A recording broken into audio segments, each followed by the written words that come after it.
Hi, இது Thursday evening ரியாவை ஸ்கூல்லேருந்து கூட்டிகிட்டு வந்து விட்டுட்டு லட்டுவை தூங்க வைக்கிறேன்னு சொல்லி நானும் அது கூடயே சேர்ந்து தூங்கிட்டேன். ஒரு 6 மணிக்கும் போது எழுந்துச்சி பார்த்தா செல்லம்மாவும் பேத்தியும் கிளம்பி நிற்கிறாங்க. எங்கடா போகிறீங்கன்னு கேட்டால் எல்லாருமே தான் போகிறோம், சரவணா ஸ்டோரில் போய் ஏதாவது சாப்பிட்டு வரலாம், செல்லம்மா வாங்கி தரேன்னு சொல்லியிருக்காங்கன்னு கிளம்பியாச்சு. எப்போ பார்த்தாலும் சரவணா ஸ்டோர் தானே போகிறோம், இன்றைக்கி பீஸா கடைக்கு போகலான்னு சொல்லிட்டு பீஸா பக்கம் திருப்பி விட்டுட்டேன். நான் தான் அன்றைக்கி பானிபூரி சாப்பிட போனப்போ அனுஷ்காவை கூட்டிகிட்டு போனோம். அன்றைக்கி பரியை கூட்டிகிட்டு போகல இல்லையா, அதனால் இன்றைக்கி பரியை கூட்டிகிட்டு போயிட்டோம். பரி இது வரைக்கும் பீஸா சாப்பிட்டதே இல்லையா, இன்றைக்கி தான் ஃபஸ்ட் டைம் சாப்பிட்றா. எனக்கு ரொம்ப ஹாப்பியாக இருந்துச்சு, நம்ம அவளுக்கு ஃபஸ்ட் டைம் வாங்கி கொடுக்குறோம் அப்படின்னு.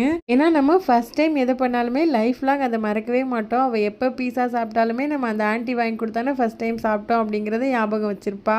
நான் எப்போ ஃபஸ்ட் டைம் பீஸா சாப்பிட்டேன்னா, எங்கள் ஊரில் இனிமேன்னு ஒரு கடை இருக்கும். அவங்க வந்து பன்னு மேலே சிக்கன் கிரேவி ஊற்றி அது மேலே சீஸை மெல்ட் பண்ணி வச்சுருப்பாங்க. இதை தான் நாங்கள் வந்து பீஸான்னு நம்பி ரொம்ப நாளாக சாப்பிட்டுட்டு இருந்தோம். என் தம்பி தான் எனக்கு முத பீஸா வாங்கி கொடுத்தான். அங்கே அந்த சிக்கன் பீஸாவோட விலையே 40 ரூபா தான். நீங்கள் முதல்ல எங்கே பீஸா சாப்பிட்டீங்க, அது எவ்வளோ ரூபாயாக இருந்ததுங்கிறத கமெண்ட்டில் சொல்லுங்கள், ஞாபகம் இருந்துச்சுன்னா.